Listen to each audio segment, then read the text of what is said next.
I was reading a book. Yep, so was I. Oh, do you want to go first? Nope. Okay, mine's better than yours. Okay. Okay, so the book's called see. Range. Yeah. I've mentioned it before on the podcast. I've read one of his books, Epstein, right? Yeah, Epstein. Yeah, Epstein. Yes. I believe I read the Not one Jeffrey. where it is called, it has something to do with talent versus genetics. Yeah, it's not the talent code. Not the talent code. I know what you're talking The about, though. gene. Talent something. I know what you're talking Yeah. about. It's on the back of the book. I can't remember the title. I read that one. Yeah. Interesting enough. Here's my question. Yeah. Came from the book. Okay. And I'm going to explain why I'm happy that I went to school. Okay. Okay. I want you to answer this question for me. How many piano tuners are in New York City? How many piano tuners Are in New York City? New York City. It's not a joke. It's not a joke. It's a real question. How many piano tuners are in? It's not a joke answer. I would say, well, you know what? I don't know. Of course you don't know. But this is the point. Yeah. So how would you answer the question? Is my question. Well, what I'm thinking about is how many possible pianos. Okay, I think it's yeah, but that doesn't mean every piano has a piano tuner. Right. But how would I know how many pianos are there until I look? Right. Okay, so then thinking I thought also it might have been a trick question. Not a trick question. No, I guess you wouldn't really know unless you did some research. But then, even if you did the research, someone could be an undercover piano tuner. No. Yeah, maybe. So like, let's get some. I'll give you some context. There's a joke to it about now. tuning something. I forget what it is. Is there? Well, this one isn't the joke one. Yeah. So. Okay. Yeah. Let me know. Okay, I'm kind of so- interested in this. so- Not really, but It's okay. So this is the thing. So it's a popular interview question. Yeah.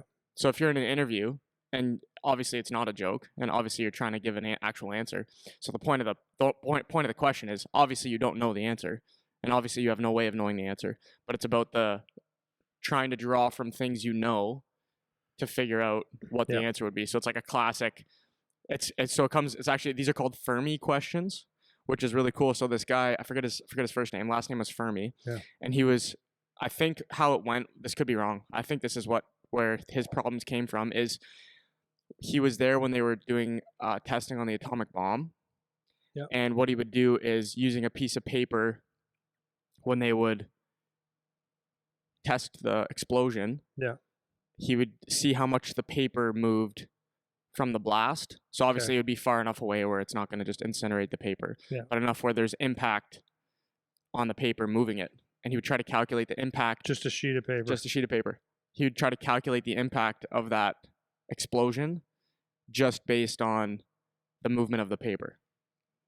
So the reason that it's an interesting problem is because you don't know the answer, obviously, but you're trying to pull from things you do know to create the answer. So it's like, how well can you do that? Which is the point of the question. So I was going through like some of the logic behind it, and I was looking into this specific question just to see like some of the reasoning behind it. Anyway, so I came up with a couple things, or like a layout of how you would try to figure out the problem, right? So okay, if you're trying to answer it seriously. What, the piano tuner? Yeah. Yeah, I already got the answer though. I figured it out. What? 47.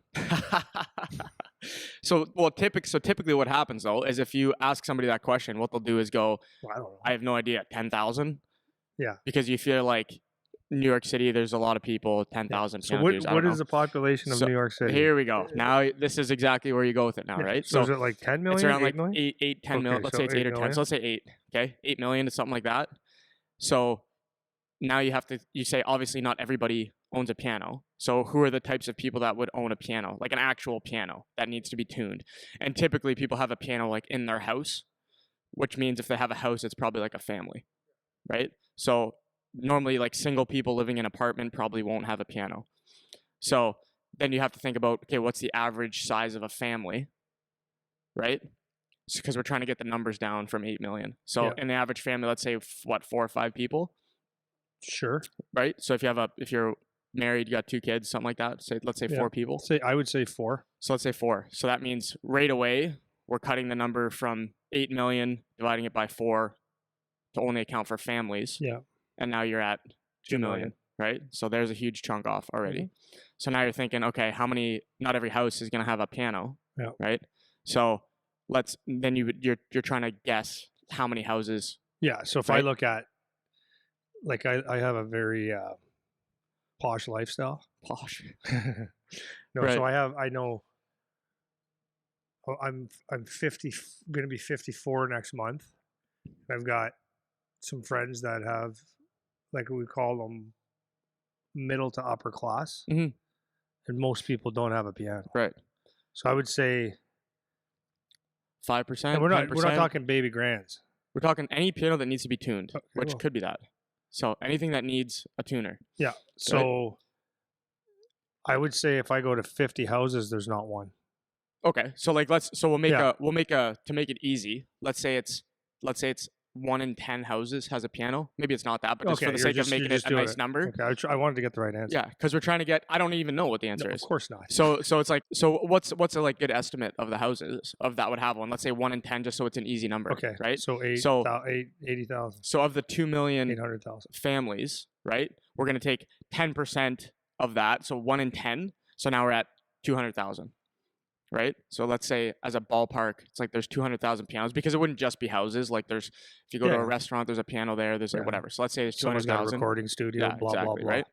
So 200,000. So now you got to think, okay, how many times Does it need to be does it tuned? need to be tuned? Right. So let's say once a year you have to tune it, Yeah. right? Which is pretty fair, I guess.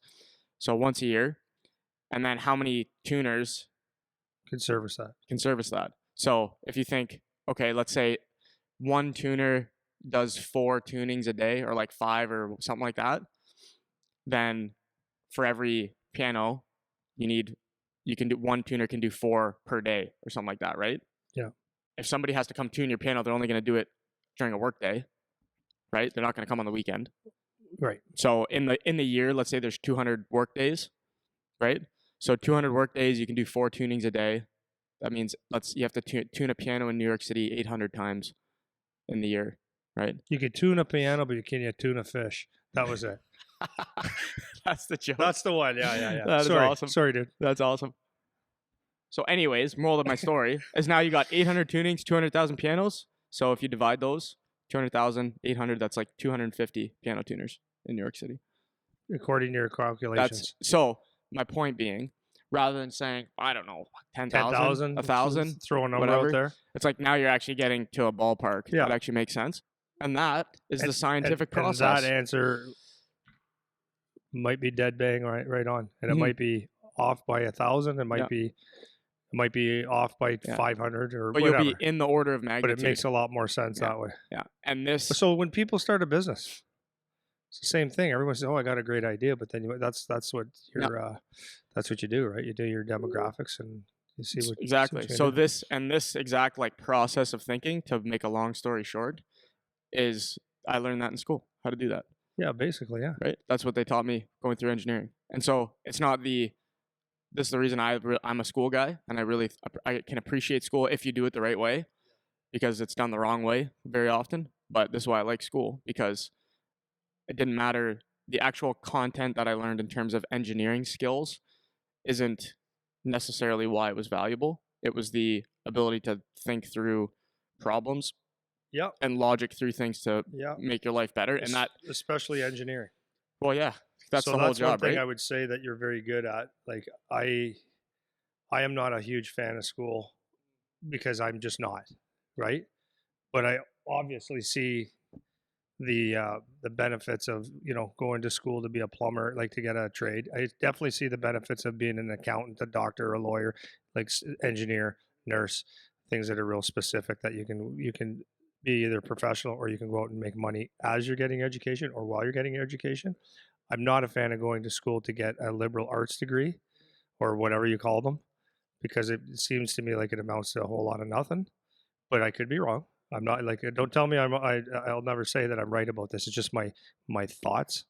But like when I watch you do work, is your school really, even though this is not engineering, you approach problems in a lot different ways than I do, because you go through that process, which is very, very helpful. It's a pain in my ass, right? But it's very, very helpful at the end of the day, and it takes a lot of patience, and that's the thing I don't have.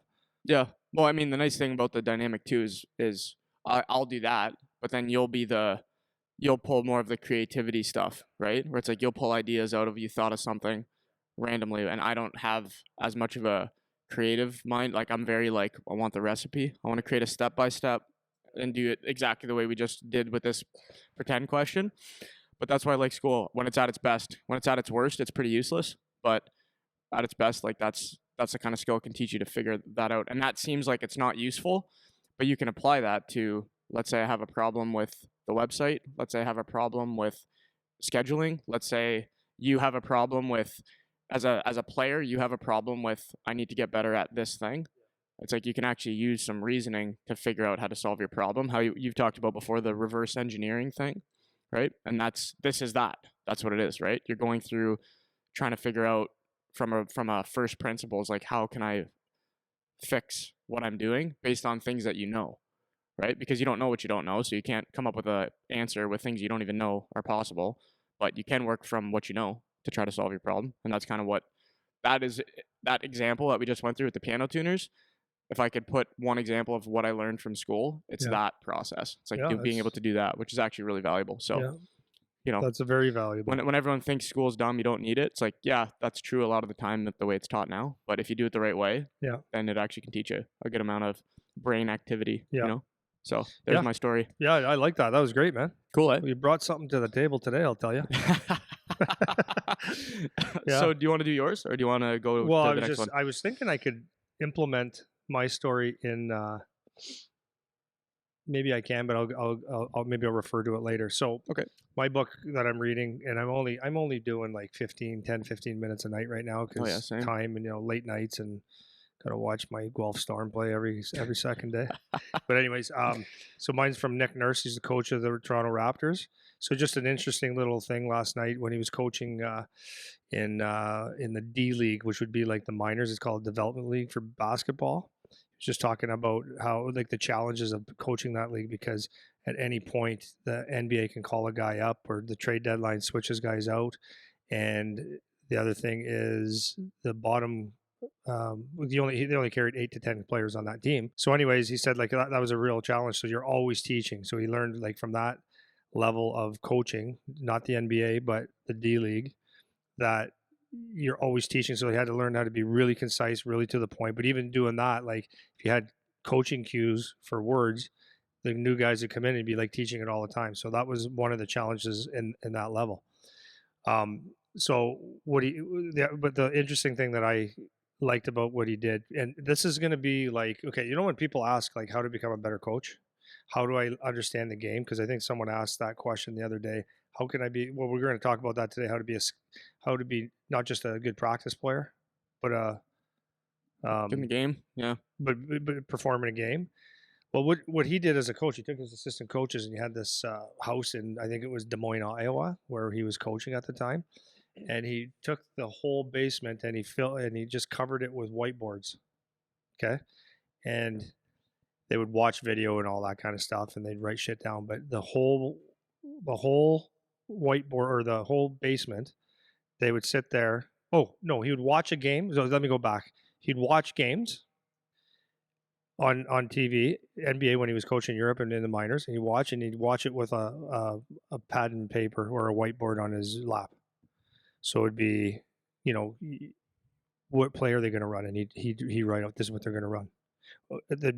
I'd call a timeout. Oh, they did call a timeout. Okay, so there'd be 10 seconds on the clock, or I don't know basketball. Okay, so like let me qualify that. But there'd be like points where you have to make real quick decisions, or put certain players, make certain plays, because basketball, like inbound plays and stuff, like they're designed, right? You just don't wing it. So he would write down and call down the play, who he'd have out there and stuff like that. So what he was doing essentially was coaching the team from TV. Oh, cool. Cool, really cool. So you'd be watching the game and you'd be saying, okay, you're getting a real in-depth look. Like, and I don't think a lot of people do that. I haven't. Mm-hmm. I mean, kind of like in your head saying this guy, but what play would you use? Yeah. This guy's actually saying, okay, 17, 12, 11, 8, 4. We're going to be doing this play, get it to this side. We're going to make one quick pass, bang, bang, bang. Or did they even call a timeout? So that what he was basically finding is that he was coaching really well from TV. Isn't that cool? Yeah, that's really cool. So like coaches, when they ask, how do I become a better coach? That's an approach.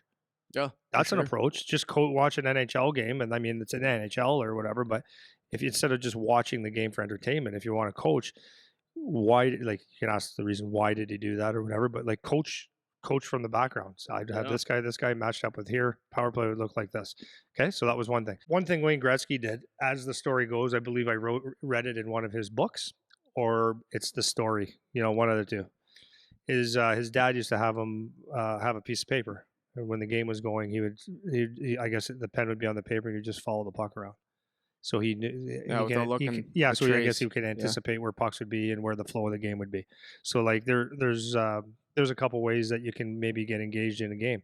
As a player, that Nick Nurse situation where he was coaching from the laptop. Well, maybe you can do that from the coach's side as well, or from the player side.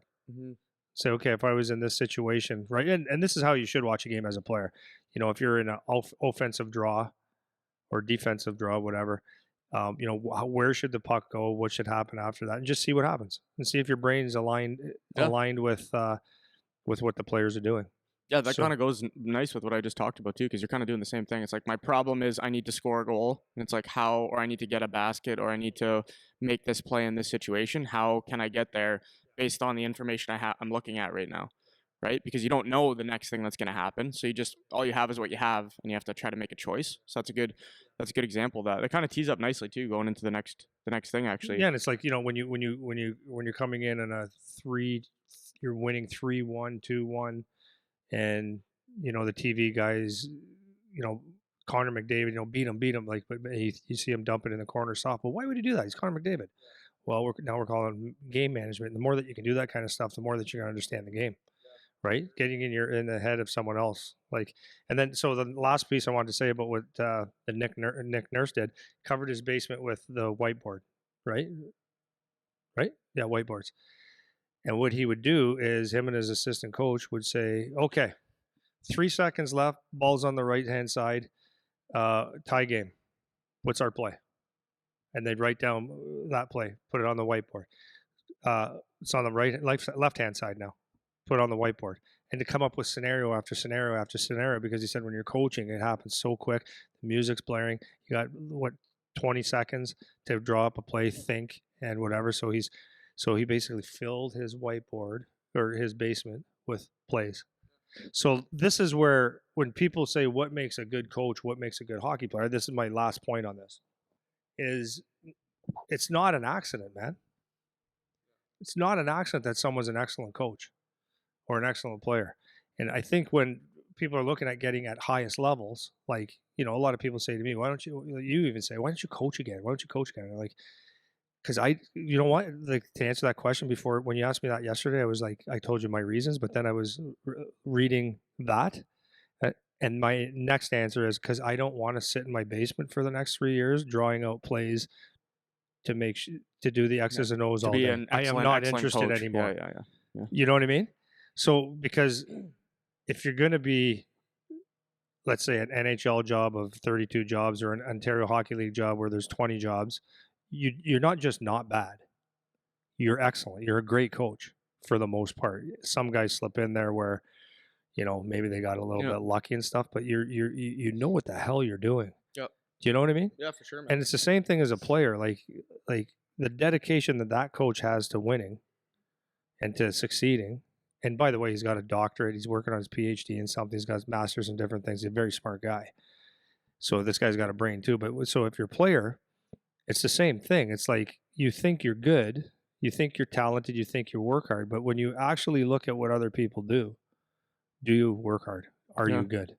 And that's where I think a lot of the times people we talk about this all the time, where people overestimate how good and how hard they work until they start looking around and going, oh, okay. Right? Yeah, absolutely. So, I was just watching Austin Matthews the other day. Not that I'm a fan or not. I think he's a great hockey player, but I just happened to watch a couple minutes and they're showing either highlights or I just saw the play happen live. And the guy grabbed the puck in the neutral zone, 6'3" of them, like 6'3", 6'2", whatever he is. And it looked like he wasn't trying. And he came in and he just made a defenseman look silly. And then he just casually not casually, but looked casual, ripped the puck exactly where we wanted it, and it looked like effortless. And that's what you're dealing with, right? So when you think you're good, that guy looks like he doesn't even try. Yeah, right. Yeah, exactly, man. It's Exactly. crazy, dude. Yeah. Well, somebody had reached out, maybe to like tee up into the next part here. They sent me, or they commented on one of our YouTube things, which I try to read. Like I said, I've said this before. I try to get to all the messages and emails and comments, but there's a lot of them, so it's hard. I try to get to as many as I can because we get the little gem questions like this, which is cool. And actually, some of the guys that asked them ended up signing up as members and doing the podcast rate thing, which is cool. So if you Are you guys doing the what? rating the podcast, like Oh, giving it the nice. Thank you. 5-star thing, which is cool. A couple people reached out saying they were doing that, which is nice. So thanks, guys. If you haven't done that, feel free. But this guy's comment was, how do I get, I don't remember if it was my kid or a player who's really good in practice to be able to perform in the game? That's the question, right? How can I get my kid? He's a good practice player, but in the game just can't really put it together. And I wanted to start kind of getting your thoughts on that question first and kind of how to address that maybe as from the player coaching side. And then that'll kind of lead us into the rest of the episode today. Because I wanted to talk about a little bit about pregame routines, because there's a lot of things that play into that, and that's a common question too. Like, what should I be doing on game day? What should I be eating? What should I be working out? Should I be doing this or that? And a lot of it plays into that preparation piece of preparing for an actual game situation. And I think this kind of ties in nicely with that when you're talking about, I can do it in practice, but when the game starts, now all of a sudden I don't know how to deliver. So Yep. you can start on that, and then we'll go from there. Might be long-winded, but I'll do my best. Okay. All right. So it's actually, I think what happens, like I'm talking from both sides, from a coach's perspective and a player's perspective. So from a coach's perspective, it's very funny, like we just had conversations with a couple of people recently, and their idea, coaches, I guess parents are along the same line, is their idea of what skill is pylons or a skills practice, meaning, a very structured stick handle. Okay, the next thing is this move, or shooting. It's instructed skill, and that's not necessarily what skill is. It is skill, but it's also skill could be implemented in a lot of different ways, through small area games, through your drills, executing them right, executing them quickly, and through small area games and battle drills. So, and then in the game itself. But like, I will never minimize getting skill, because skill work is very, very important. But it's a matter of taking that skill and putting it into actual application. So many kids look really good in a practice. It happens all the time, and then you see them in a game and they're lost. So there's obviously a gap there of thinking the game or managing the game, right? And that's either maybe, and I don't know, maybe it's something you just get, like you understand hockey, or you're thinking as a team player, or you're taught that. I don't know which one it is, to be honest with you. I can only reflect on when I played the game as a youth anyways. I had a thing in my head where I was not naturally, I was skilled, very skilled, but at the same time, I liked making plays. Like, I enjoyed that. So in a game, I was able to, like, I was looking for people that I can move. And I don't know if some kids that have the skill, because I get confused. I'm really good against the pylon, so this should work against you.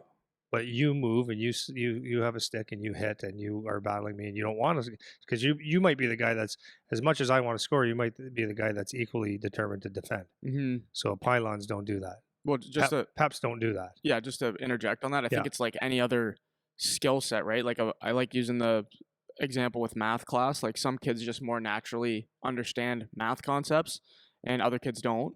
But either way, you can work to make it better. And I think part of the problem that kids have with being able to translate what they're doing into a game is that their skills coaches or their trainers don't explain why you're doing the thing you're doing. Like, one of my favorite things that you teach, and that I now teach because of you, is if you're teaching kids a certain move or a certain deke, the question is always why. Like, what are we trying to accomplish with this move, right? So it's not just like you're going up to stick handle for the sake of doing the stick handle. And everybody kind of gets like, yeah, if I do this right, I can get around them. But the underlying thing of any deke is that you're trying to make space so that you can either get around them or you can make the next move that you need to make or make the next play that you need to make. And that's not taught very often. I don't hear that. That's not a common thing that skills coaches and trainers are teaching. They're so busy teaching how to execute the move around the cone that they're forgetting the context of how to make that work in the game. So you get all these kids that are really skilled when they're going through cones and when they have to do skating and different types of crossover stuff and all that. But now they can't identify it in the game because no one has told them this is used for this. And like some kids just naturally will get it more without being told, but some kids just don't see it. And it just takes you telling them or slowing it down and explaining to them what you're doing. Like another thing that happens a lot with us when we're on the ice is if it is a stick handling thing, just because that's an easy example, kids will fly through the cones to get through the drill. And it's like the point of the drill isn't speed right now. The point of the drill is to handle the puck and to execute the move correctly. Yeah. So right? so in that, like, because you're talking probably what we did the other night. So we did a lot. So here's an example. Like, and your skills should translate into something else, right? So what we did is I because they're a younger group and I really wanted to be able to give them something that they could walk away with. Not younger, like 3. We're talking like 12, most 12, 13, 12, 13. 12, 13. Most of them. So what I worked on was, and I explained it to them first, is like, okay, we're going to working on pull-ins or expanding your reach, whatever you want to call that, toe drag, right? So I can see people turning this off already. But so what I explained to them is that because I'm not talking about being able to do a toe drag or a pull in to get around a player, although you can use it for that.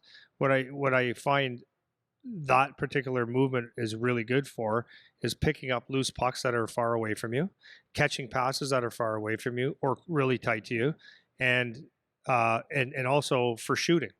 So what the principles of a pull in are, you got your hand movement, so your hand should always be going. If the puck is farther away, your hand should be close. If the puck is close to your body, your hand should be far. And then it's the weight transfer with your feet. If you don't do it properly, or if you don't do it in sync, it doesn't work very well. That's for your passing, your shooting, and your skating when you're doing that in an actual movement. So I really like taking something like that and explaining it, and then like you said, where do you use it now? So, and I think what you said, what you're thinking about is, I start off with only using their top hand and only their legs. So they're handling a puck with one hand and their legs to get the weight shift, and they're not using their bottom hand. I can understand where a 12-year-old goes, why are we doing this? That's why you have to explain why. Now it's up to them to be receptive to the reason, because it actually works. Then we add the two hands, and then we add movement to it. And then when you're talking about speeding through it, there's no point in doing it really fast the way we designed it, because you have to make that mind muscle connection and doing it properly with the hand foot movement, and then you can add a little bit of speed to it. But the move itself is not designed to be really quick. Right. And then you implement. Okay, so we've done pull-ins while we're skating and stick handling. How do we implement it in shooting? Well, then we implemented it into shots where, like, Austin Matthews does it a lot. Yeah, like he pulls it Connor in. Bedard. Yeah. Connor Bedard. That's one variation of it. Or it's like I always say, when you catch a pass way outside your body, you're off balance. So that's where you execute a shot where it's a pull-in shot. So that's like, if you've never practiced it slow or done a lot of reps, then you're just gonna shoot the puck off balance.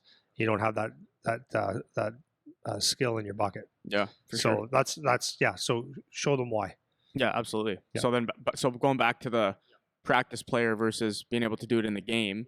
So what would you say to more like directly address the guy's question? It's like, how do you get a kid that is good in practice to figure it out in the game? Now that's a huge portion of what we just talked about, the explaining why to do it, but keep going on that. Yeah, I believe some guys don't put the effort in to try. I do believe that. Like, and I'm not players, you mean? Yeah. Yeah. I just believe don't try in the game. Or they can't connect. I mean, is it any different than any other facet of life? Is like, you you should do this. You should take 10% of your income you should put away. Yeah, I know. But does everyone do it? I know for a fact, no. Right? Mm-hmm. So good example. Yeah. Well, no, but that's like, you don't have to be 6 to figure this out, or not to figure it out. I mean, you could be 54 like myself and never figure it out, or you have the intentions and you never do, right? So so that's one thing. I don't know if kids have the desire or they just want to play and just leave me alone, right? But to get to higher levels and to be a player, you have to actually understand hockey a little bit. So what are we trying to do when you have the puck? Even though you might be the fastest guy on the ice, if you just go straight down the boards as hard as you can to gain the zones, that's really good. It's impressive only to a certain point, because then you run out of real estate when you play against a D that understands angles and gap control, right? So that skill is absolutely useless. So maybe that kid has to learn, okay, I can go fast, but then I can change speeds, or I have to get to another area of the ice, or I use my speed, and I've never beaten these guys. So what do I need to do differently? Well, maybe I hold up, I get down low enough and by the hash mark or something like that, and I put the brakes on, come to the boards, and I look for someone driving the net or coming high. So that's like thinking about it, or how can I use my speed to make a 2-on-1? So stuff like that. It's like trying to figure out, I'm really skilled, but how do I make it work? Because make no mistake about this. I've said this to a lot of my guys. I'm like, you might do thousands and thousands of reps of one sort of stick handling thing. It's not, that's how you're going to play. You're using that, let's just call it 2 hours of work on one thing, so that you can execute it for a tenth of a second efficiently. Does that make sense? It's not because you do a lot of stick handling doesn't mean that you go up the ice and you're a stick handling. I don't know what the word is, but magician. Yeah, you're a magician with the puck all the time. That's not what it's for. It's for when you need it. So, and it's like speed. It's great to have speed, but it's also good to have a change of pace where you can slow down and speed up.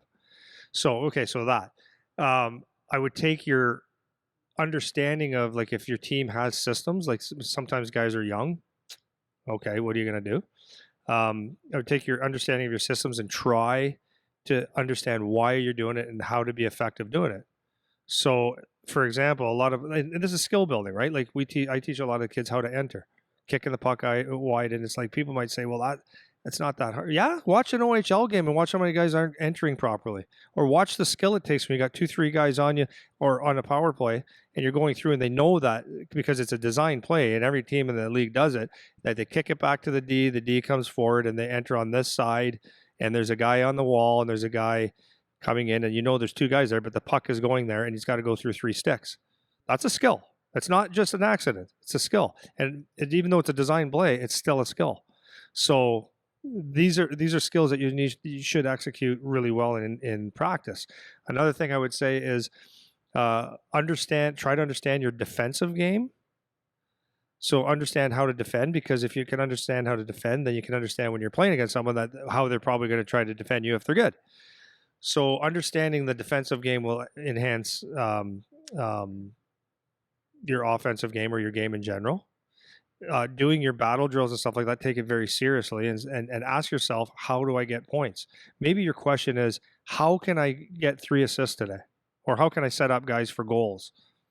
So if I have the puck, now I'm not just skating the puck and looking to score. Now I'm getting a little bit creative, and you start seeing patterns. That would be very helpful. Or you do the Wayne Gretzky thing and you actually look at the game on TV or whatever, and you watch what is someone doing. Yeah, I think as maybe like to summarize. So first, it's does the kid actually want to do it? You got to want to do it. You got to want to do it. So let's take that as a given now. Like, let's say the kid wants to do it, or says he wants to do it, or behaves like he wants to do it, but now it's just not coming together. Then I think the principle to kind of extract out of what you're saying is you got to ask questions, right? You have to be inquisitive. It's an excellent word, bud. About the game, right? You have to ask the question and try to figure out where you can apply these things in the game. And if you're parents, then you can be the one asking the questions, right? If the kid doesn't know to ask the questions yet, then you can be the question asker, which is great, because then they have to answer the question. You're not just dictating to them what to do, like we talk about all the time. You want it to be their idea to a certain degree, so they feel like they're figuring it out. And you can play that role of question asker. Like, when you have the puck going in, what do you think you should be doing in this situation if you want to score or if you want to get an assist? Because another thing that I find is an issue, especially with the young kids, is they'll find something that works and then think that they do that all the time. And a kid that I used to play with, he was a good player. He was the first guy to master the toe drag. And up until he was 14 or so, he played AA. And he was the toe drag master. Yeah, he was the toe drag master. He was a bigger kid, so he pulled it off great. So he made the jump to AAA when we were 14, 15 and started playing on my team. And he would try to go toe drag through the middle and guys would blow him up. So then he ended up running into concussion problems where it was literally like the Eric Lindros, Scott Stevens. Like that happened to him like 3-4 times because he would try to toe drag through the middle, but now guys know how to play that, right? So that thing that had worked for him for years and years and years and probably was never questioned because it always worked. Now it doesn't work anymore. So you've built this habit so deep that you keep trying to do it, but it doesn't work. And then he ended up running into concussion problems and didn't end up playing for very long after that, And so that's another danger of, even if you have some success, why you still need to be asking questions about this stuff, right? Because if you keep doing the same thing, at a certain point, it runs out. If you're the fastest guy, at a certain point, it doesn't matter anymore. Connor McDavid's the fastest guy ever. He can't do it every time, right? He has to have other things to do. You know what I'm saying? Yeah. So I've got two examples. I don't want to beat this to death, but I think it's actually very important because it's easy to sit here and because we do so many high end guys and stuff. It's easy to say, well, do this. It's easy to say that, but we have to put ourselves in other people's shoes sometimes. Yep. So as a player, I'm going to keep bragging about how great I was, but like when I was younger, hockey was easy and I was very aggressive, offensive minded, and back checked hard. Uncle Jesse would say, make sure you back check. Hey, Andy. And what the does that mean? That means you skate hard to your own zone as hard as you can. That's good, but it's not necessarily great. Right? So it wasn't until I got to, I skipped a year in my draft year to play major midget. So we're 16, 17. If they were 16, I was 15 or whatever. Okay.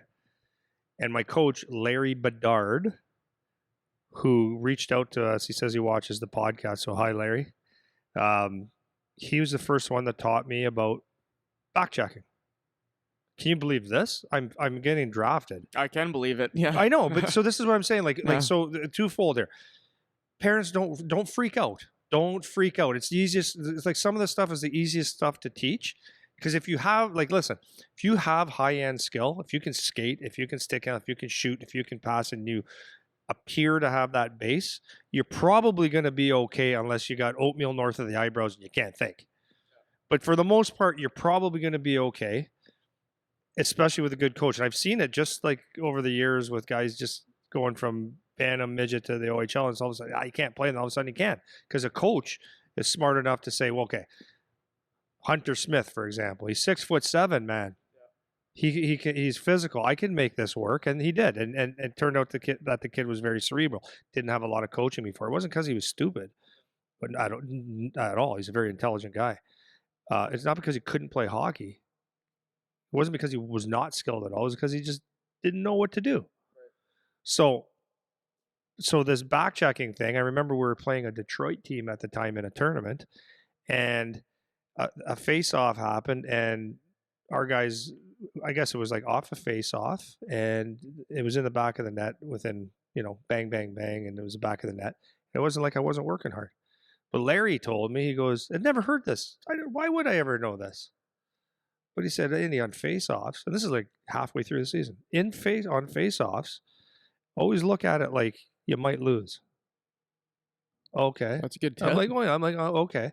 He goes, so if you lose and they have possession of the puck, who's the closest guy to you? Oh, that was that winger. Yeah. So don't let him through. Just hold him up or squeeze him out so that you're defensively sound and you're on top of the puck and you're on the defensive side of the puck. And I thought about it. I said, well, that makes sense. And back check, like he goes to the inside. Like, I didn't know. I worked hard. So that is a skill. So when you teach that stuff, so it's not a pylon drill, but it's a huge skill that, it could be taught in 3 seconds. I know. And if you're aware of it. That's the thing, right? Yeah. But if you're aware of it after, then now you have knowledge, and now you have knowledge is power, right? So that saved my life going into the next level, because at least I knew how to do that. So when you know how to do something simple like that, it might not look like you're doing anything wonderful, but you're actually a good hockey player right now, or scouts may even look at stuff like that. The second piece was, and I've said this before, I was probably in my first or second year of junior, and it was like you'd bust your ass, like you'd be the D and you'd bust your ass, and I just noticed I was getting frustrated because I bust my ass to go take the puck from this D or force him because I never put myself on really on that side. What is he thinking? Right? So I'd go hard and then the puck would go D to D and I'd start going that way. I wasn't stupid. We never taught this. Like trust me, and it was the OHL in 1986, 87. Never got taught this stuff. We didn't have neutral zone plays ever. It was work hard, hit, fight, work hard. Those are the things. Work hard and be physical. So I would go down on a D on a forecheck, like a neutral zone forecheck and stuff, and you'd be working your ass off, and you could never get near the puck, or sometimes you would, or sometimes you would by accident because you took a proper angle. So it was, I was thinking and thinking and thinking, and then I don't know if someone pointed it out to me, but I realized one time I was watching NHL, guys had sticks in lanes and stuff, and I go, why? Okay, I know what they're doing. They're trying to block passes, but you figure out, okay, they take away that lane. So what I realized, or someone pointed out to me, I can't remember what it was. I don't think it was a coach, to be honest with you. I realized that if you're going straight on a D or even on the inside angle, a right winger or center going to the left D, if you're going straight like that, you've given them essentially 90 feet of ice to work with, right? So if you can cut off the ice and go take the inside angle, now you've given them only half the ice to work with. Stick in the lane, that presents another problem. So if you do it properly and get underneath the puck a little bit, he only has his side of the ice to move the puck. That's a skill, dude. That's a skill. And if you don't know that, then you run around looking like you don't know how to play hockey. And this is where coaching comes in and becomes very, very valuable. If you can teach little things like that, they're critical to your success. And I mean, coaching is 10 times, 20, maybe 30 times, 100 times better than it used to be. But those are little things that'll help you. And it's not fancy skill drills. Yeah. Right. But that happens with, it's not even just the in-game stuff too. Like I had a kid yesterday, he asked me, it's a funny question. He goes, hey, Eric, he's 09. So he's 13. He goes, gonna be 14. How many protein shakes per day should I have? That was his question. 11, 12. Yeah, right? Yeah. And so I said, like, good question for the kid to ask, because that's in the or at that age. Like, should I have a protein shake? Like, should I take creatine? Should I do a pre-workout? Because those are the things that age group starts to hear about, right? So I said to him, I was like, well, you shouldn't really be thinking about it like that. The point is not the number of protein shakes. The point is the amount of protein, right? Well, I heard you talking about that yesterday. Right? Like, so it's not about the number of shakes. It's about the amount of protein. So you shouldn't, instead of asking how many protein shakes should I have, you should be asking how much protein should I have, right? So no one ever said that to him before. So all he knows is that I'm supposed to have protein shakes because people have protein shakes, right? Because that's all he's heard so far. So just by giving him that one simple clarification on something that he's already thinking about, now he knows, oh, okay, so I don't just have to be slamming protein shakes all day. No, because that's not what the point is, right? Shit your pants, man. Yeah. Those are good examples, and that's what it is, right? You can find little examples of that in your training on the ice, in the game, whatever, and all that stuff contributes to your ability to actually put it together when it matters, because it's about the performance. Yeah, that's what it's about. It's not about the practice, right? It's the nitty gritty stuff. Like, I just watch, because I'm watching so much junior, and as good as that league is, the OHL, college and stuff, they're amazing hockey players, but there's little things that I see that, oh man, you got to clean this up. You got to clean this up, right? And these guys are high skilled. So like, I can't tell you how many times I see a D to D pass, or a puck comes up to the D and they got it on their forehand already. And it's like, they have to stick handle 2-3 times. And it's like your plays are gone. Whereas if you could learn, and which is a skill, which doesn't make you impress anybody, is catching the puck, having your head up without moving, without stick handling and sifting one in or making a play, or not having to overhandle. See so many forwards that, and I mean, the game happens so fast and the passes are fast. So, I mean, you have to get better, right? But you can see so many forwards, they catch a puck and they have to chicky it to get the shot off. Whereas if they can learn to, like, sometimes it's a soft catch, sometimes it's a hard catch and leaning on the stick and getting it off and stuff. But I see it, and like there's in particular, there's certain players that I go, if I could just spend if I could spend 10 minutes with you, you'll get rid of that in 2 seconds. Not to say that the coaches or whatever aren't doing it, because there's so many things to do, but those little things, like if you can just spend a little bit of time, just a little bit of time and make them aware, then you solve a lot of problems, right? Yeah, and that's what They're you should not be. stupid. They're not dumb Yeah. hockey players. So skill can be learned. Or Yeah. the game situation can be learned if you want to. Yeah, and that's what your skills coaches should be teaching you. Like when you're paying for individual coaching to work on those things, that's what it should be. It shouldn't just be cone drills or doing your fancy edge work, whatever that means, and all this kind of stuff. It's like, yeah, you can do that stuff, but it should always be in the context of why and where and how we're going to use this when we Your actually body need to size. perform. So I want to get into some of the pregame routine stuff because this is another common thing, and I think it kind of plays into the, don't be a practice player, be able to perform in the game. So I got a few things I want to cover. It shouldn't take too long, but I want it to be something that kids can start to think about, kids that play junior can think about, and even higher levels than that can think about in their own way how it applies to their situation, because not everything's going to be the same in terms of a routine, because you're only getting so much buy-in at certain periods of time depending on the age, right?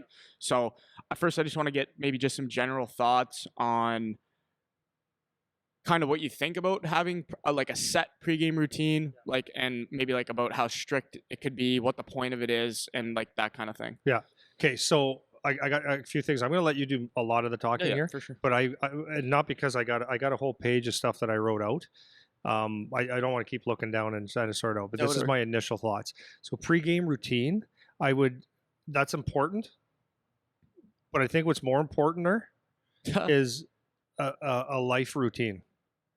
And it doesn't matter what age you are, so that keeps it very basic. So because the thing is that if you make Friday night game day like bigger than what it is, or you have a routine for that day, then that means you don't have a routine for the other days, and it's like a shock to the system.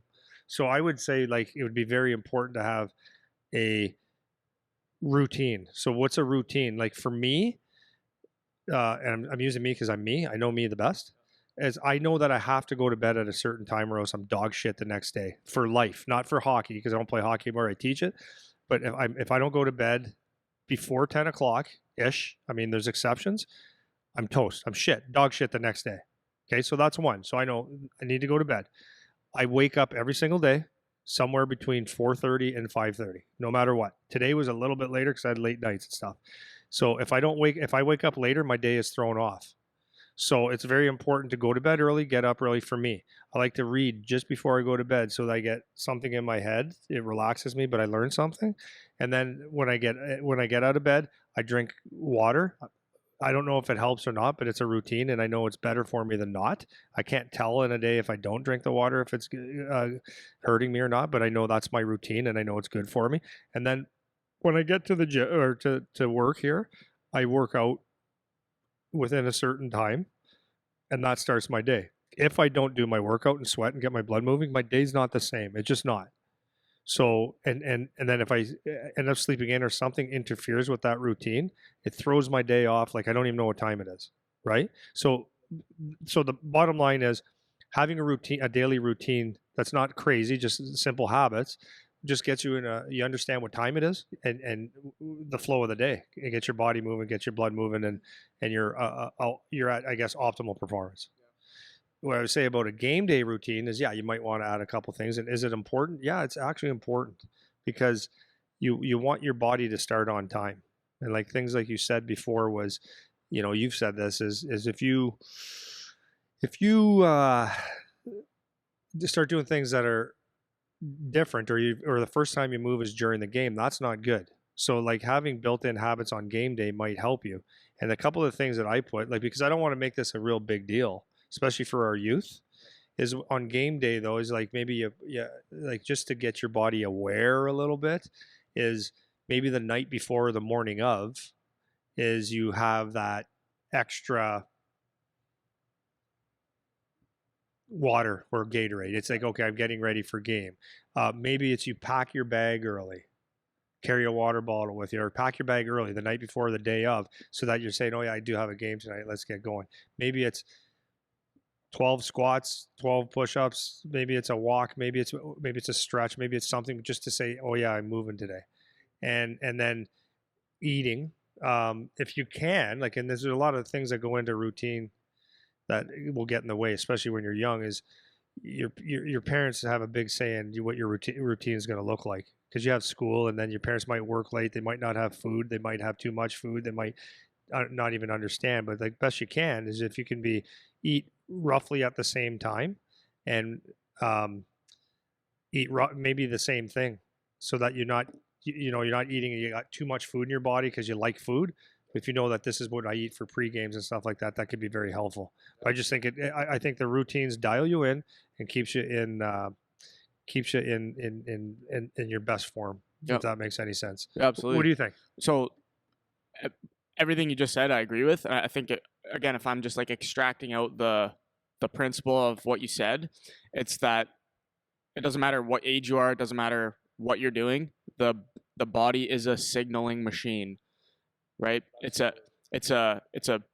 we're creatures of habit. You like routine, whether you say you do or not. Because some people say like, "Oh, I don't like the same thing every day," and if you really analyze most of your days, you're basically doing the same things. What you're doing within the time buckets might vary a little bit, but generally you're going to be doing the same things. So whether that's a sleep routine, whether that's your work routine, whether it's a workout routine, whether it's how you eat, what time you eat, all those things, if you really analyze your life, you're going to have a lot of things that are happening at the same time every day. And that's not just an accident, right? That's our bodies are evolved for that. That's what happens, right? So whether, and the best example of that is because a lot of people that listen are parents. Remember when your kids were babies, they had a routine. They had a nap time, they had a eat time, they had a sleep time, they had all of that. And you know that if any of that was varied, the kid would have a fit, or they would Ruins mom whatever. and dad's day. Exactly, right? And the routine changes over time, Yeah. but there's a routine. Yep. So that's the thing that you need to remember, and that's the best example of it as a baby. Now, as the kids get older, and as you get older, and whatever, you start to forget that the routine is still the base of what's going on, right? So one thing that I like how you said is like you want to have a life routine, and that's particularly important as you're an adult because you have enough future thinking to understand why that's important. For kids, it's harder to do because that's overwhelming to think I need my life to be the exact same when you're 10, right? So it doesn't have to be that serious, right? It can just be on the game day or leading up to the game day. You have a few things that are just triggers for your brain, right? So that's what I would say generally about why it's important, because it's not even just about hockey. It's just the way the human body is. It's just a signaling machine. That's what it is. The routines trigger certain things at certain times. You want to go to bed at the same time, get up at the same time, eat at the same time. All of those things keep your body in sync or in rhythm. And that's not just woo-woo. That is how the body works. That's how it is meant to function, right? And the more you start to mess with that, or you introduce things that you're not used to, your body has to figure out how to deal with that new stimulus because you haven't had it before, right? So when it comes, that's why routines in general are important. And that's why leading up to your game, it's important that it's not just the day of, it's the few days leading up, it's the week leading up, or optimally, like you said, it's an all the time thing. Yeah. If you have good routines, like obviously the older you get, the more probably in control you can be of this stuff. Like for example, asking a great routine that most hockey players have is like early in the afternoon they take a nap. Well, you can't do that to a grade 6 or grade 7 because they're at school and they get home from school and they've got to shovel the driveway for their mom or whatever, and then you put some spaghetti in you and away you go to your game, right? That's typical kid, or you have whatever. So that's different. But as a junior, you might be able to throw the nap in there. You might be able to read something like an article that is motivating. Not that I think motivation is the word I want to use, but something that inspires you or makes you dig deep and get your brain thinking, yeah, I'm a warrior, I'm a battler, right? It could be your mental, spending a little bit of time on your mental imagery. So putting all your senses, closing your eyes and hearing, seeing, feeling, smelling, everything in the arena and how you're going to play so you see success. That could be like, as you're older, that could be an everyday thing for a few minutes, or it could be game day or night before game day. Those are really good routines. So I think an imaging thing is something that a kid can do. on the way to the game. He can do it the night before, but I think that's a really good habit to get into. It's, as Dr. Chandler said to us, it's the number one indicator of success for athletes is how much they image. And another thing that kids can do, when you're young, is maybe it's a simple thing, like when you go to the rink, you're listening to a motivational or a song that pumps you up, or maybe it's a quote that you hear over and over. I remember when Charlie was a young kid, he memorized this when he was probably 8. It was the Rocky Balboa quote. But it's not about how many times you hit, it's how many times you can get hit and keep getting up. And he used to know that inside out. And as a dad, those were I think we're going to talk about that, how parents can help. But that was something that I did with my kid. It's like, it was never forcing routines on him. It was nudging him to think, right? So he would hear something that, that was like pretty cool, like something like that. And, that stays in your brain. Yeah, and that's forever. The age appropriate thing is what's important, because you're only going to get so much buy-in. And what I don't want to do, kind of as we get into the parents part of it, is this isn't something that's meant to be crazy parent land now, where it's like you have to be so dialed in because it's going to matter for your performance. That's not what it's about. It's about the awareness, right? It's about being aware that what you do today, what you do yesterday, what you do the day before is going to affect your performance in the game later on, right? So it's having them understand that, and then just little things that prime them that way, right? Whether it could be a sleep thing, a nutrition thing, it could be like you said, a motivational thing or imagery or seeing themselves be successful. Those are all good habits that they can get into to develop something that works well for them, And as the parents, if you're the ones that are in control, you can, without them knowing, have them in a routine, right? And I'm not saying it's something you're forcing them to do, but it's just setting their day up where they start to understand that there's a routine. And they will feel better, and you'll feel better, because when things are not unexpected, so when you're expecting what's going to happen and your body knows what's coming, things just are smooth. Things just work more smoothly, right? So as you start to get older now, when you're into the junior level, now the seriousness of it's going to be what you make of it. So if you decide on Wednesday night you're going to go to the bar because you don't play till Friday night, it's like, that's not a great decision, because you know that it's not just about the day before. It's not just about the day of. It's not enough time. You know what I mean? So if you have a bad night of sleep, like, that can throw you off for a few days. That's not just made up. Like, that's just the science of it, right? It takes your body time to recover from that. So if you know that something's coming, once you're, let's say, junior level or late or older AAA into junior, it's like, now it's time where you should have enough maturity to know, I need to have my shit in a line, not just the day before, but a few days, a week before, whatever. Yeah. Drinking a lot of water on Friday is good. Yeah. But you should be drinking. Yeah. Just water a lot. Yeah. It's not going to be undoing poor decisions That's you made right. earlier in the week, right? And then as you get even to higher levels where you're playing OHL, college, pro, whatever it is, now we're talking the life thing, where it's like, this should just be every day. It's not I'm doing this to perform. It's I'm doing this because this is what I do. Like, this is my job now, right? And so the level of seriousness and the level of commitment should be on a gradient. As you get older, you start to get more serious with it and integrate into your life appropriately so that you perform optimally, because it just gets more and more competitive. It's that funnel, right? And you want every edge that you can get as you start to get up. So when you're younger, parents, you can play a helpful role, not I'm dictating to you have to have a routine role, but try to get your kids into some flow about getting themselves set up to play well or to perform well in the game, things that prime them, whether it's, like you said, a motivational thing or whatever. And you'll see the value of it, they'll feel the value of it, and it just gets them into the right mindset about what they're trying to do. Yeah. And it's just a good thing to learn. Yeah. Well, it's a really good questions, because my kid was just telling me a few weeks ago, because they had a couple afternoon games and late night afternoon games, right? A Friday, Saturday, or whatever. And how do I eat for a 1 o'clock game, 2 o'clock game in the afternoon? That's different than 7:30 on a Friday. And the trainer with the team gave him some really good ideas, and because what he does is he's got 1 or 2 meals, but pretty much one meal that he eats every game day at, I think it's 2:30, and then maybe a snack at the arena. So he's used to that meal. And that's very important. Like, you have the same thing, so that you're not sitting there going, oh man, I love chicken parm, give me more. And then you go to the game, you're like, right? So he has the same thing, whether he likes it or not, it's the same thing. and it's the amount of food that he knows that he can tolerate. But okay, so now how do we work a Saturday afternoon or a Sunday afternoon game? That's different. So the trainer was explaining to him, okay, now since you've played the night before or whatever, you load up a little bit more and then you eat a little bit less in the morning so that it works for him. I don't know if that's the exact correct thing to do, but it works for him. And but more importantly, it puts him in a routine. So he doesn't sit there and say, okay, well, I'll have bacon and eggs just before I go to the rink, right? It's quality food still, and it's not overwhelming.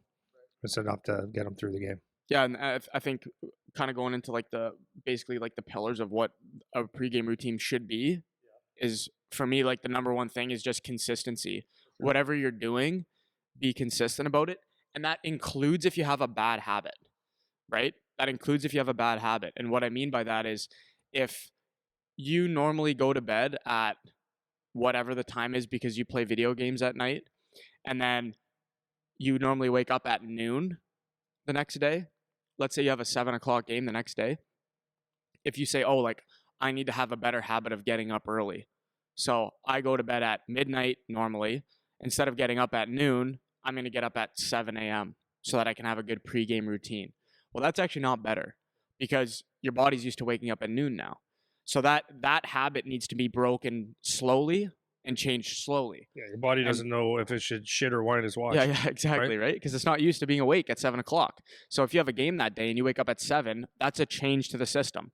So the consistency part of it is huge. One thing I remember, I've used this example before for myself, is I remember going into I think it was my first junior camp, and I thought, okay, like I play on Friday, I'm going to get up, I'm going to make sure I'm nice and loose, I'm going to go for a run before early in the morning. So I got up at whatever it was, 7 o'clock, went for a run, and I hadn't been in the habit of running.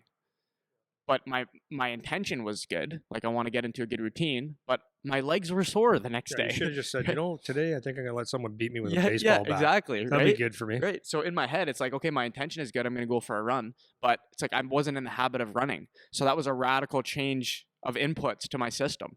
So I went and played Friday and I felt okay, but then Saturday morning I woke up and my legs were sore, man, because I hadn't been running.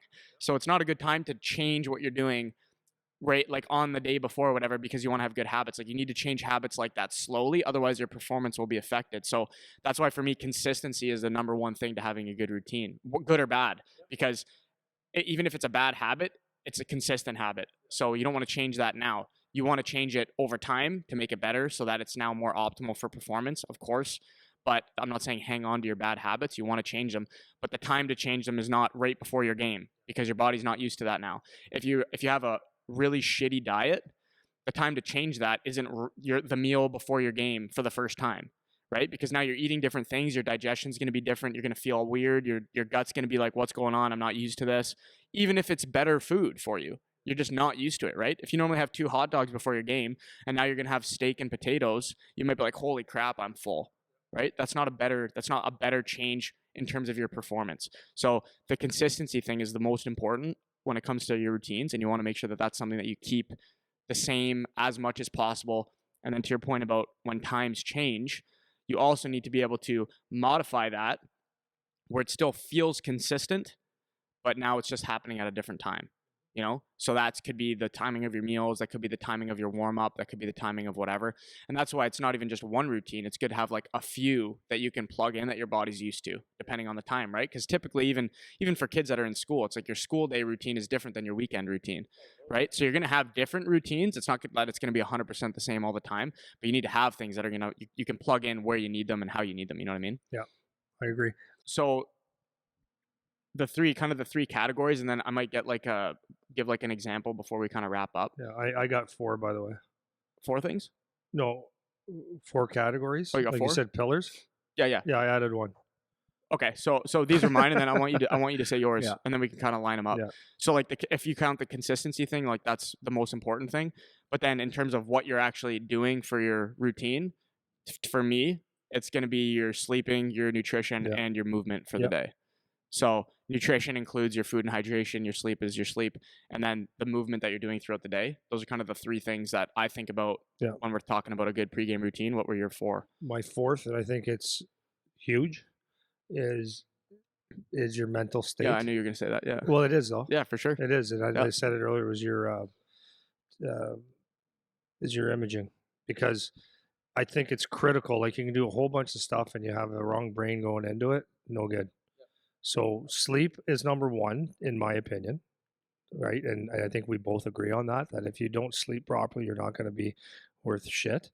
We had a podcast with Edmonton's, I forget his name now. Chad Drummond. Chad Drummond. He's a sports scientist and strength coach for the Edmonton Oilers, and he said, like, of all the things, injuries, lack of sleep, nutrition, the first thing that they always fix is sleep. If you can get sleep over a workout, sleep over nutrition, get your sleep. So that's critical to me. Nutrition, obviously, you have to be healthy, and movement, obviously, yeah. But to me, the equally as important to all of those is imaging, is actually seeing yourself play. And I know, it's funny. I know people resist it a little bit, or they do a little bit, but it's that question again: what percent of the game is mental? And no one says zero. There's a huge part of the game that is a mental thing, and imagery is the number one thing. What is imagery? It's visualizing the game. It's what part of it is visualizing. So this doesn't have to take 48 hours or 12 minutes. Like, only a few minutes. But what you want to do is you put yourself in. So if I'm playing for the Detroit Red Wings and I'm playing in Pittsburgh, I want to close my eyes. I want to know what jersey I'm wearing. I want to know what the arena looks like, and I want to know what Pittsburgh's wearing. And I want to see that. I want to feel that. I want to hear that. And I want to watch myself play one shift, two shifts, three shifts where I'm having nothing but success, where I can hear the ice, I can hear the crowd, I can hear people booing me or cheering me because I'm playing so great. I'm going to blow someone up, right? And I feel it, and I can hear it, and I'm going to make good back checks and good shots, score a goal, do everything right in my head for 3-4 minutes, 10 minutes, whatever it takes. With you can actually build that imagery skill. And I think the more that people do that, the more they see themselves succeed, to trick their mind into being there already. Because there's a thing that your mind, your subconscious mind doesn't know the difference between reality and fake. So if you can show your subconscious mind that you're a success story all the time, then your mind's already been there and you're succeeding already, right? So you're going there with success. I think it's nothing, man. You can do that in a car ride, bus ride, in the dressing room for 5 minutes. You can do it every night before you go to bed. You can have success. Yeah, for sure. I think that's a huge add. So I'm going to include that when I kind of run through an example. So just touching on the sleep thing. The most important thing for me is that you have a consistent sleep time. And that doesn't necessarily mean go to bed early. Like, you want to go to bed reasonably early. But one thing I tell guys that play, like for me, I go to bed early. Like, I'm normally between 9 and 10. It's like I'm shutting her down. Read a bit, go to bed. If you play hockey, if you're playing junior or whatever, your games are going to be 7:30. Some of these kids playing AAA will have games even later than that. So 2 hours before bed, your body's starting to gear down to go to bed. So if I normally go to bed at 9 o'clock, that means at 7 o'clock, my body's starting to be like, okay, sleep's coming. Well, if you're a hockey player, 7 o'clock is when your game starts. Like 7:30 is when your game starts. So you want to be revving up. You don't want to be going down. Is that optimal for like life in general? Probably not. But in terms of your performance and when you need to perform, it is optimal. So typically I would say somewhere like 11 o'clock area would be bedtime, so that you're not shutting yourself down when it's game time. So that's number one. But then you want that to be consistent. So, and you want it to be like, I'm going to bed to go to sleep. I'm not going to bed to look at my phone or to go play video games or watch a movie or have the TV on or whatever. So you want to have good sleep hygiene. And we've talked about sleep hygiene before, so I'm not going to go into all that, but make sure that you're in a good sleeping environment so that you can go to sleep, right? When you wake up the next day, it doesn't have to be early necessarily, but you want it to be consistent. You go to bed at the same time, you wake up at the same time.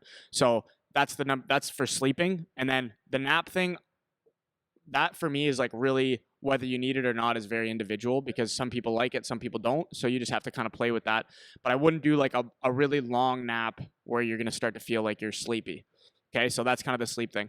The nutrition thing for me is when it's game day, you want to keep things light with your eating, because you can always eat more if you're hungry, but if you eat too much, you can't really undo that, right?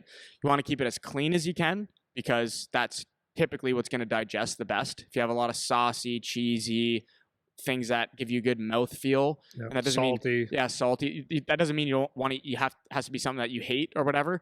But you want to make a good choice, something that's like whole foods, whatever, and keep it light. typical thing for me is like, if you don't know macronutrients, protein, carbs, and fats, you want it to be primarily protein and carbs because that's going to be your fueling for the game. The fats take longer to digest, and that's where you can get that heavy feel in your stomach, which you don't want when you're playing. And you want to eat big meals far away from game time. That's a big mistake I used to make, is I would eat really close to when I have to play, and then would wonder why I have no energy. And it's like, well, yeah, I'm digesting through my whole game, right? So keep things light through the day. You can eat things that you like, protein, carbs, keep it light. That's fine. And then just be aware of your timing on that, right? And it's not like a one time for everyone. Like for me, or how you mentioned it with Charlie before, like he likes to eat around 2:30 or whatever. That's probably where I would peg it too. Some people say like 3 hours before. So that would be for a 7 o'clock game, you're eating at 4 o'clock. For me, that was too close. That was too close for me. I needed it to be, and I didn't figure that out until I was playing in college because nobody told me. But so that's something that you need to be aware of. And then the movement thing, don't sit around all day. That's all that means. Obviously, you don't want to go ape shit like you just played a game. Sometimes you play 2 games in a day and you have to deal with that. But you don't want to be running around like you played a game if you don't need to, but you want to be moving. You don't want to just couch potato all day. So that's an important thing.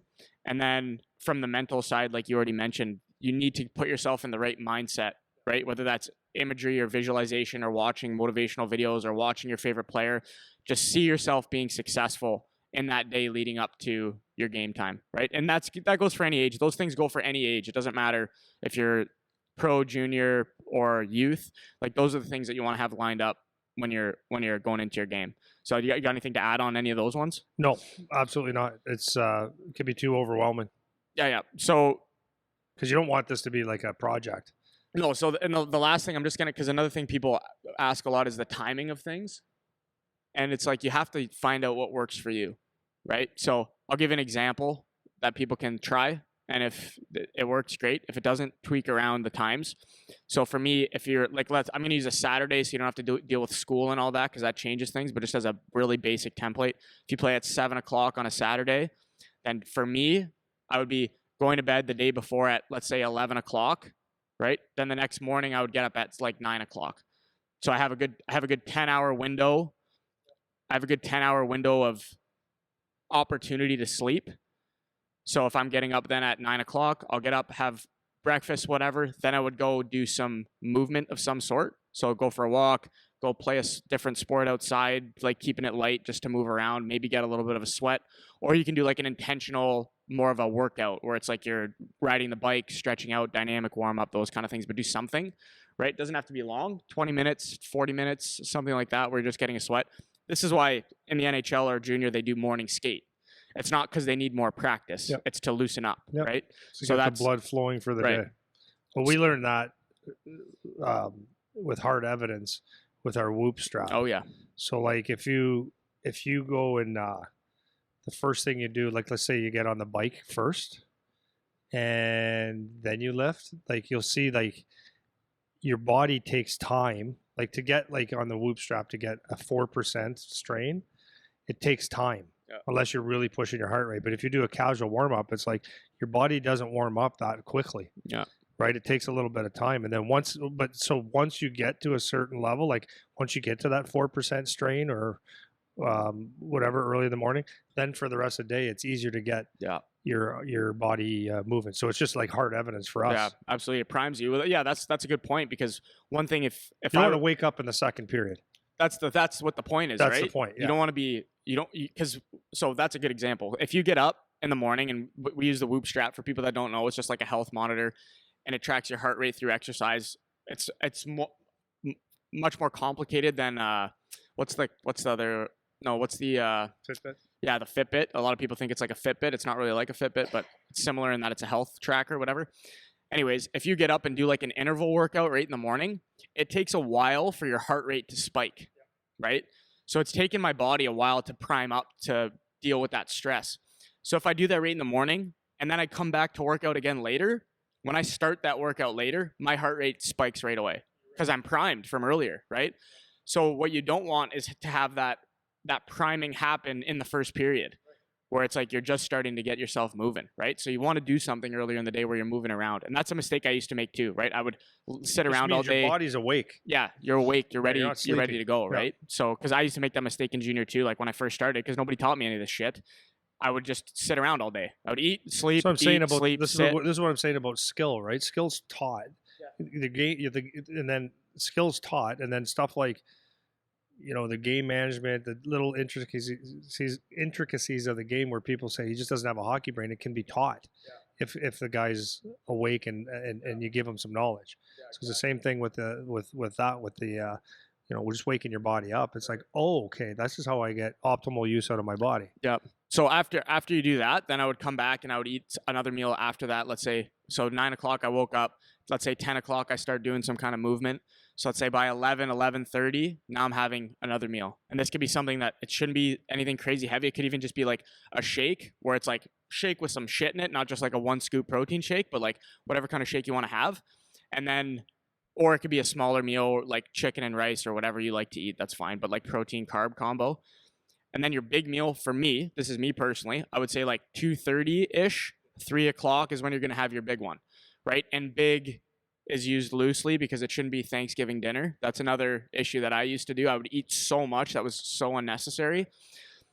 And then see how you feel leading up to your game. So like I think I said 7 o'clock game start. If at 5 o'clock you're feeling like you need something, then just go for carbs. It could just be like toast with jam or a PB&J or a granola bar and a shake or something to tide you into the game.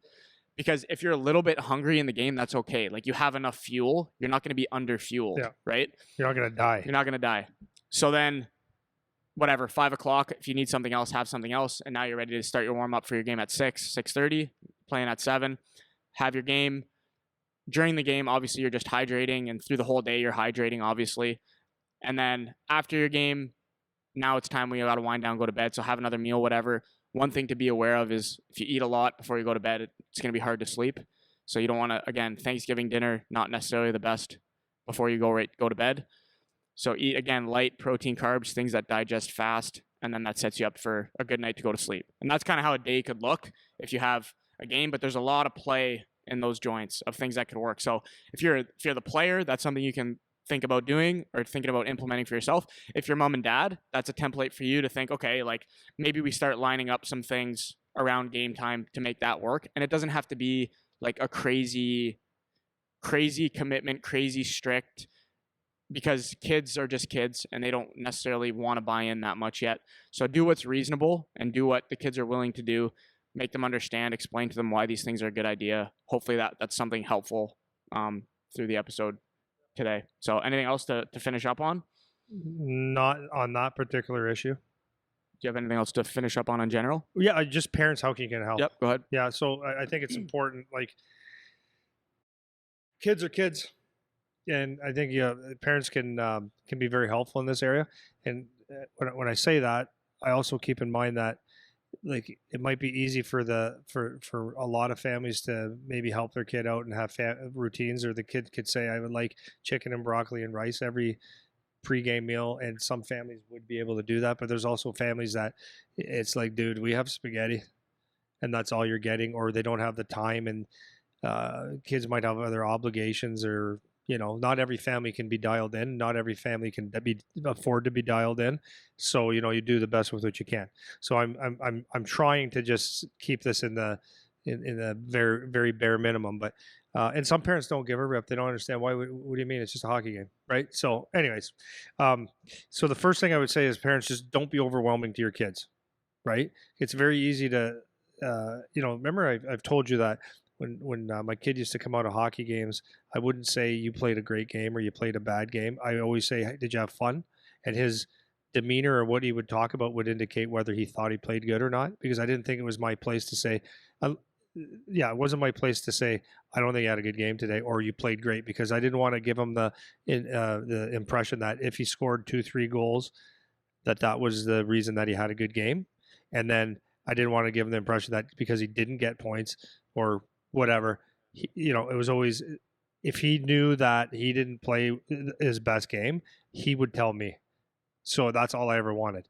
The only thing that he would say, like if I said I agree, it would be, what is it? And the only thing I would ever say is, your effort tonight was not optimal, or you could have worked harder, you were lazy. So that's one. So the opposite is true for a pregame. is just nudge your kids. Don't overwhelm them, because you could sit there and say, "Oh, you got a game on Friday. Did you do this? Did you do this? Did you do this? Do this?" And the kid's like, "Okay, can you just beat it, man? I just want to play hockey."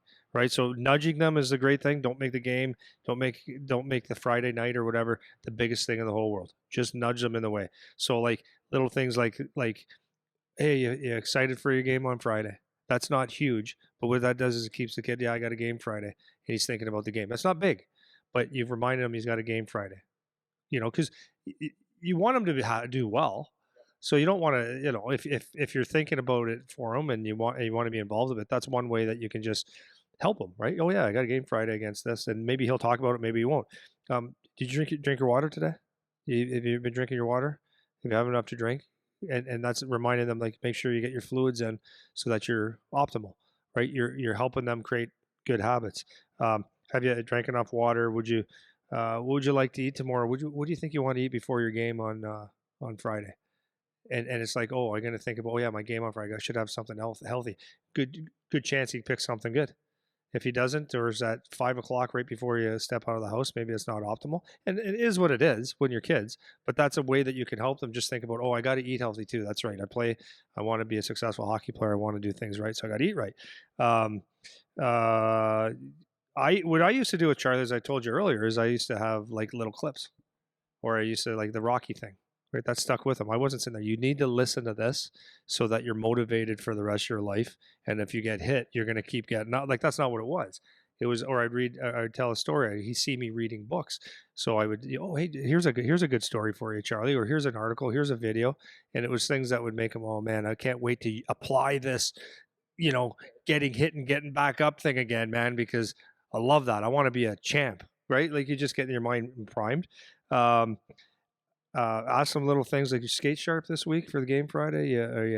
Did you pack your bags? Just little things like that to nudge them, and all this will help them get into their own little routine a little bit at least. And the other thing is, if you can show them, if you see a clip like the Rocky clip, you say, hey, watch this. Maybe that'd be a pump up before a game, eh? Just little things like that, get their mind in it. So anyways, that's the way a parent could help. Yeah, that's great. I think I want to reiterate what you said too, is like, obviously what I was saying and what we said earlier, it's like we're laying out an optimal scenario, but things aren't optimal. Like we're sitting here from like, hockey's our world and this is what we focus on. But if you have 2 other kids in a job and everyone's busy and whatever, then you're trying to make this, we laid out a potential optimal, and you obviously have to modulate that to work with what you're working with. So, and then the other thing I'll say too is that if the kids aren't biting, like you're trying to nudge and they're not taking it, that doesn't mean double down as the parent. That doesn't mean like try harder, right? It just means you keep leaving little clues for them and let them either pick it up or not. You're not trying to stuff it down their throat like you were saying with that. You're just little reminders, little things, because you don't want your kids to think you're a pain in the ass, because they do, and they will, right? So they're not dumb, right? They're paying attention. They know what you're trying to do. So just try to leave them little hints and let them take it as they want it. And if they don't bite on it, then leave it alone. Like, you don't have to, well, you really should listen to this. No, this would be really good for you though. No, seriously, you really need it. It's like, no, they don't want to. Like, leave it alone. Why don't you want to be motivated? Yeah, exactly, right? So let them figure it out in their own time. And I think that's the biggest takeaway. Is it's not supposed to be something that it shouldn't be a prison. Like, your routine isn't a prison. It's something that's supposed to help you do better at the thing you want to do better at, right? So yeah, and for the youth as well, another thing that would be very useful for coaches is coaches don't have to be all rah all the time, but there's, again, little nudging, because you care about your team. You want their success. You want to teach them some principles of life. You want to teach them how to prepare for things if the best you can. And it doesn't have to be major, but maybe every week it's a quick email. I used to do that with the team at Charlie. I just give them a little neat email. You guys have been playing great. I'm really proud of this. Keep up the good work. I see this happen this week. Whatever. That's one way. Could be, you got everyone's text. You could just say, hey, you're playing good, or whatever. You get that water in. I need a big game from you this week. Just little freaking nudges that make them say, oh yeah, I want to play and I want to perform for my coach again. So he thinks I'm doing good. I'll do that again. And a lot of times, like what you said about parents, a lot of times parents could shove it down their throat. But if you get coach to say, hey, yeah, if the coach does it, you could say the exact same thing, and you're going to listen to the coach. Yeah, exactly. That's cool. Yeah, for sure, man. Yeah. Right on. Good. All right, we'll count for there. See you guys next week.